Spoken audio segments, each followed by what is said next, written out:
I got myself into this mess, so the only mess I can get myself out of all by myself is by design.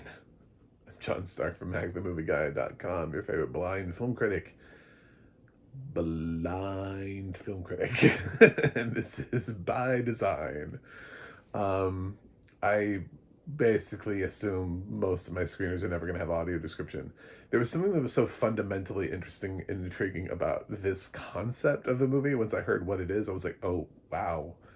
Um, and I know I kind of go off the beaten path, and I kind of wonder like what the rest of the blind community is looking at and watching with films. But I'd like to think that um, a lot of us continue to do things, especially for those who lost vision, that we were doing before. So if somebody was liking this kind of stuff before, they might still be trying to like this stuff. And sometimes when there isn't audio description, it does kind of put up a barrier. But at the same time, by design feels like the kind of film that just happens. You know, it happens, and unless it becomes like a sensation, this is something that just I'm surprised I'm getting to see. I'm pleasantly surprised it exists. For people who are like, we don't get anything original. I'm tired of sequels, requels, reboots, prequels, remakes, spin-offs. This is for you.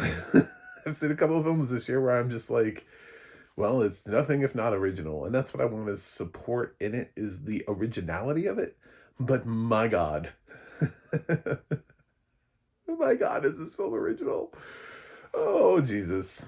So this film stars, I think, Juliette Lewis, technically?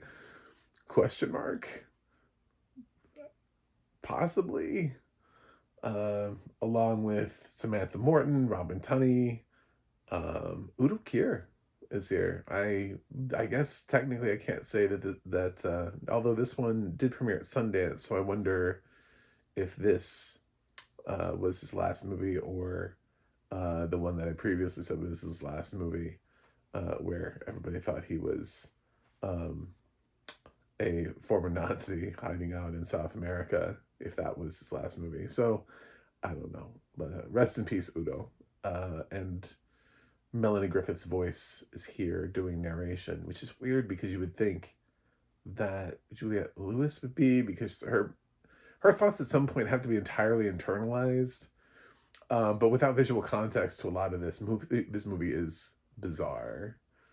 But in sort of kind of the best ways, but in also kind of the ways where it's like I can't recommend this to anybody except for people who are like, I refuse to watch anything that was ever released by a major studio. If it's too mainstream, it's not for me. If you live entirely driven by A24 vibes, this is for you. Like, I'm surprised A24 and Neon aren't the ones behind this. This feels so very much, but even I think for them, because they're starting to release films more and more that catch wide attention, and get a little bit more money at the box office. I think this, even for them, they were like, I don't know. Like, this is early A24, early Neon, like the kind of films that they would have done back in the day, like when they were just starting out trying to get clout as like indie art house studios. But now that they're releasing big movies and they're getting these Best Picture nominations on an annual basis, yeah, it's this film is sadly too far under their wavelength for them to do anything with. Juliette Lewis plays a chair. Uh, she plays a woman who one day sees a chair and decides she wants to put her soul into the chair so that people can appreciate her as a chair. So that's what it is. And then people, they get the chair and then they take it in their house. So she's sort of like a stationary object, just sort of watching things happen passively. I was thinking this film is so interesting because it's like if you're a chair, then people sit on you. You know, it's such an interesting concept because if they did it right, the camera angles could be so weird at certain points from a chair's perspective. It's sort of like what what we were trying to accomplish with here. Um, a couple of years ago, the Tom Hanks, Robin Wright, uh, you know, directed by Robert Zemeckis movie. Um, that I think the perspective is what makes it interesting and intriguing, and if done right, that is that's what can kind of it is the idea that your main character is an inanimate object, and it's sitting there sort of like a fly on the wall throughout all of this, wanting to be appreciated and loved. Reminded me a lot of like the Velveteen Rabbit. You know how when you read that book, it's all from like the rabbit's perspective, and the rabbit can't really move, but it feels all these things too, which makes the ending of that so sad for anybody who hasn't read the Velveteen Rabbit. Um, so yeah, I mean that kind of. There's also something that happens towards the end, which visually, without context, sounded like tap dancing. But the context in which it was supposed to, what I think we were supposed to be experiencing, was not tap dancing. So I don't know what the sound effect was matching the visuals, and I got a little lost. I got a lot of lost in this movie, but there's something to be said for being intrigued by film and being not bored by one, and being sort of appreciative of the intentionality and originality in something. And by God, this is the film, right? This is a film where you just go, well, this is nothing if not original. This is nothing if not at its core just a shot in the dark. Somebody coming in and be like, what if? And then actually having the balls, the chutzpah, to actually go out there and make it, and to actually do something that is this weird, that is this um, sort of artistic and way out in left field.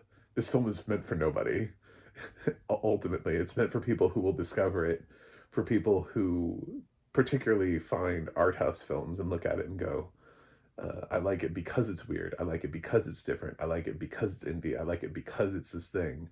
Not always necessarily because it's good or because it was the most entertaining thing, but because they see cinema as an art form, and directors use the camera lens and the medium to express themselves artistically. If you think about it in that merit, this film is excellent, because this film is that in spades.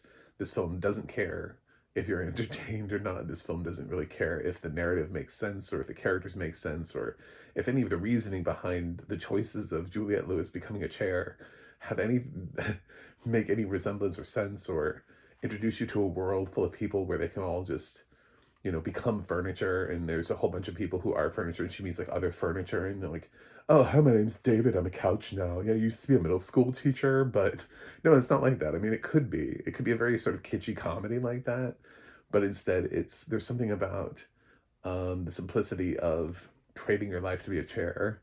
And why would you do that? Why do you want people to just stare at you and admire you? Because when she sees the chair initially, that's what people are doing. They're kind of admiring the chair, and they're like, oh my God, this chair is so pretty.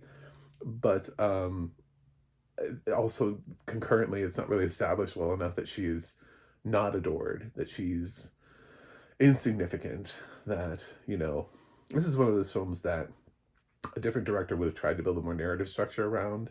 And if we were doing, this one's been compared to The Substance because people are just unoriginal in life, I can't imagine, unless she's like horrifically reshaped into the chair, so it's like a body horror movie that I'm unaware of, but nobody's discussed it being a body horror movie that I've ever heard.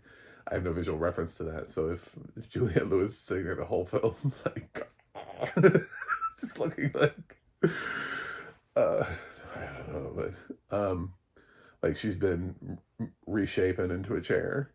Uh, I guess that could be horrifying. But some people are like, well, The Substance. And I'm like, yeah, but The Substance went into took Elizabeth Sparkles and went into this whole big thing about aging, and really reinforced the industry, and was all about its intentionality behind hitting a certain age. And it didn't matter whether or not you were popular at the time. You were too old. When somebody knew what your age was, it didn't matter anymore. Because it's not like she doesn't lose her spot and everything because she fell out of favor. She loses her spot because the guy who is running things found out what her age was and is like, oh, well, like, you're 50 now. You can't possibly be attractive. So we're going to have to cut you loose. So it was an extreme in and of its time because that's not really even how Hollywood works. They don't just, you don't just hit a date and then you expire. People just, they peter out over time. And it's not always an age thing. We have plenty of actresses who have stayed on top without aging out of Hollywood. Um, but here we have a woman who wants to be a chair, and because that's the concept, because that's the center focus of the film, that's all it really needs to sell you on. Uh, a a different director, more interested in the story instead of the concept, would have shaped the film out more. That would have shown us more of Juliette Lewis before. That would have shown us a complex life full of emotions and feeling, and why somebody would be so desperate to give up on their life and become a chair. So we wouldn't even have been introduced to the chair for at least 10, 15 minutes of the film. Much like in The Substance, we're not really introduced to the substance right away. Um, we have to show that Demi is at this point in the movie, that Elizabeth Sparkles is at that point, before we can believe that she would do this, before she would take this weird substance. There has to be a reason for it. There has to be a build to it. If the film just opened with an old woman just sitting there, she's not old, but whatever, just being like, I don't want to be old anymore. I want to be whatever this is, and just taking the substance, the film would be a lot less interesting. I don't think it would be a Best Picture nominee because it would have turned into just a straightforward body horror movie without any sort of um, I don't know, substance to it. I didn't want to use the substance I was trying to find in the moment. These are honest reviews. Obviously, I don't edit them, so I was sitting there going like, open the thesaurus in my brain and don't use the word substance to describe the substance. But substantive, anything substantive. But yeah, here they're more intrigued by the premise of, and less with the characterization of. So we're less concerned with the who, what, where, when, why of Lewis, um, and more about just getting her to the chair. Just getting you to accept that Juliette Lewis is a chair is like the leaps and bounds. But I think if you're going to really pull at a film like this, really showing us why somebody would make that choice, it requires you to be a little less artistic in the beginning because you kind of have to invest us in Juliette Lewis as a person first so that we can be affected one way emotionally or not by her decision to become a chair. I didn't feel like that was here. So if I had anything to say critically about the film, that would be it. Would be I would put something at the front of this film before we ever meet a chair, before we ever talk about a chair, before it's ever possibility of introducing. I would have spent some time with Juliette Lewis showing you her life. What does she do? What does she do for a living? Does she know anybody? Is she lonely? Does she have a cat? Does she have a dog? Does she, are her plants dead? Does she have cancer? You know what I'm saying? Like, what's going on here in her life? Like, what's up with her? I feel like she's not really well established enough for us to understand the need and the desire for this. And then concurrently, if you don't want to do that, then establish a world in which it's sort of this bizarre science fiction choice where everybody's just hopping into furniture. They're like, I want to become furniture. And then, people go into stores and they're like, oh, we have some furniture that has a soul, and we have some furniture that doesn't have a soul. And then Juliette Lewis is, oh, I was actually looking to put my soul into furniture. So can we look at that half of the store? Um, this is this is a lazy boy. Used to be Robert. He's now a lazy boy. It's just like, okay. But it doesn't really do that either. So it's really a film that relies so heavily on this catalyst, this idea, this artistic um, obscurity, the uniqueness of it, that is the reason that it fuels it. So when I look at this film and I think like, who is it for? It's such a specific, narrow audience. I don't think this is a broad audience at all, and I understand why it's not really getting like a wide release because like this would be dangerous to put in wide release because people would walk out. No studio is going to back this or put this into like 2,000, 3,000 theaters. So Juliette Lewis isn't big enough to pull a film into that many theaters anyway. So, uh, yeah. But does it mean that I hate it? That I'm like, nah. I think it's possible to have films where you get lost in the artistic merit of a film too, and you can't see the forest for the trees. I was one of the people that felt that with Chronology of Water. Apparently, one of the only people that felt that with Chronology of Water. Somebody came in my review and was like, "How dare you?" It's like, I don't know. I felt like Kristen Stewart got a little caught up in the artistic student filmishness of it all, but um, and you have films that get lost along the way that try to bring you nothing but artistry, and it becomes very pretentious, like Hurry Up Tomorrow, I would say is very much in that wheelhouse. So you can get lost down the road. You can throw in the towel and just, it's too much. It's too weird. It's too bizarre. There's nothing here. It's creative. There's no design, in the work. So this is such an interesting film because on one hand, my experience with it was so intriguing that I wouldn't tell anybody to not have that, but at the same time, I'm not sure I ever want to see it again, especially if it doesn't have audio description. I'd be willing to explore the film again with audio description just so I can bring context to certain things that I was missing before. But this is not like a film I want to revisit again. And if it held up the same way that I think it will while I was watching it, I don't think it would be a film that I would like add to my DVD collection. But at the same time, I think it's a film that I would be like, wow, I'm glad I saw that, but I never want to see it again. And not because it's horrifying, but just because it's kind of polarizing in certain ways. It'll leave you kind of emotionally empty because it doesn't really fill you with that one way or the other. It just kind of, it's like, are you here for some weird shit? Because I can give you that. I can't really give you much else. And then it does kind of try to emotionally assault you at the end, and it felt kind of out of place because I felt like the whole film was kind of dancing a little bit. It was very light, almost like a ballet, and then it comes in and somebody just starts doing like uh, river dance, just stomping, and you're like, oh, what the fuck? Um, the difference between light and heavy. So I think there's actual literal tap dancing. So I'm trying to make that analogy there. What I heard was tap dancing, I believe, but what Lewis is describing at the time is not somebody tapping. So anyway, what a weird little movie. I'm struggling with this with like fresh and rotten, fresh and rotten. It's like, God, I can see the merits for both. I could go either way. Part of me wants to go rotten simply because it doesn't have audio description. Um, but the other part of me goes, this is so intriguing and weird that I kind of liked it, even without it, which is kind of how I felt about Opex, which came out earlier this year too. It's like that film was so unique and weird that I sat down and watched it and was like, yeah, I mean, I'm glad I had this experience. I think we need to have films like this every once in a while in our life so that we can watch whatever Netflix put out. Like, oh God, Tyler Perry made another movie again. I gotta watch this Tyler Perry movie.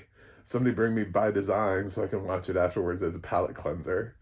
There's so many films that are just so basic that you've seen it like 1,000 times before, and they're so formulaic that you're just like, is this even interesting anymore?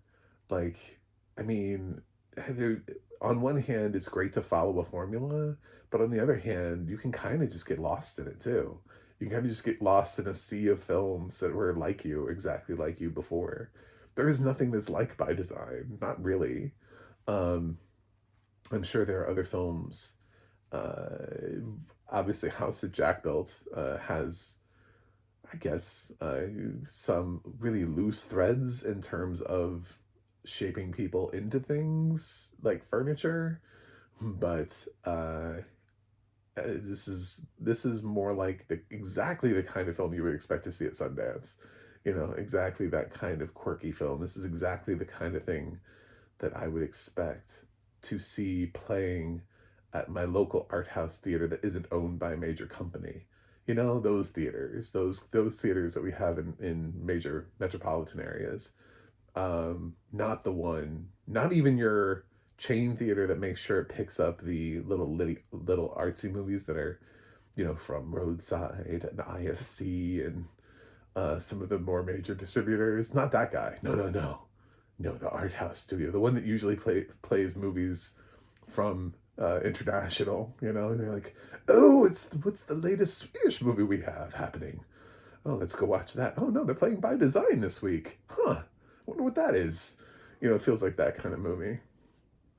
So I'm gonna throw it a bone and I'm gonna say fresh because I am intrigued. I am nothing if not intrigued by this movie, and I did enjoy it. I had like a weird time with it, but this comes with a caveat, which is this is not for you. This is not for me. This is not for anybody.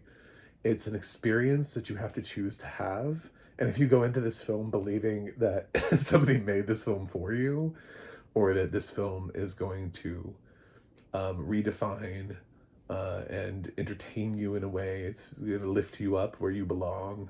Love lifts us up where we. No, it's not going to do that for you.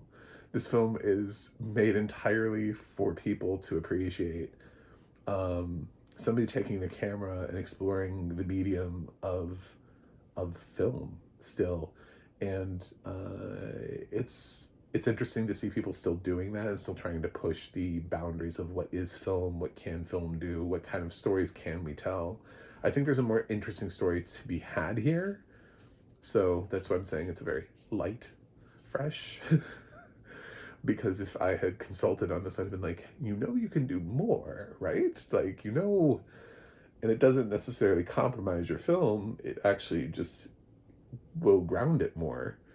Um, but then again, I also lack the visual context to be able to discuss anything having to do with that, so as well. Anyway, so I'm going lightly fresh. I'm going to give it like a 6.2 out of 10. It doesn't seem like a lot. I'm throwing it a bone. I don't want to go negative on every single film that doesn't have audio description, and I'd like to have a reason to support things. And this was interesting and intriguing enough that I spent the whole time sort of enthralled by it. And at least if nothing, the first time through, I was like, wow. So that's what By Design was. It's like you hear about the premise and you're not really sure, and then you experience it. And I'm not mad that I experienced it. I'm not really sure I enjoyed the experience, but sometimes with film, if it's not like Hurry Up Tomorrow, where it's just like abysmally, lost inside of itself, it can be kind of fun. It can be kind of fun to watch somebody just throw something on a wall to see if it sticks. So that's kind of what this is. But yeah, this is not for everybody. I wouldn't even don't you don't have to take my word for it. Do what you want. I would watch the trailer. I would marinate on it. If you're thinking about watching this film, do everything you possibly can to decide if this is for you. Think about what your favorite films are. If you like films that are like studio films, if you like Marvel movies, Star Wars movies, if that's your jam, the less you're gonna like this movie. But if you were like, what has Michel Gondry been up to this whole time? If you're like, well, I love watching French New Wave movies. If you're like, oh, the only the only streaming service I subscribe to is movie, then this film might be for you. Anyway, thanks for watching, thanks for subscribing, and I'll see you guys on the other side.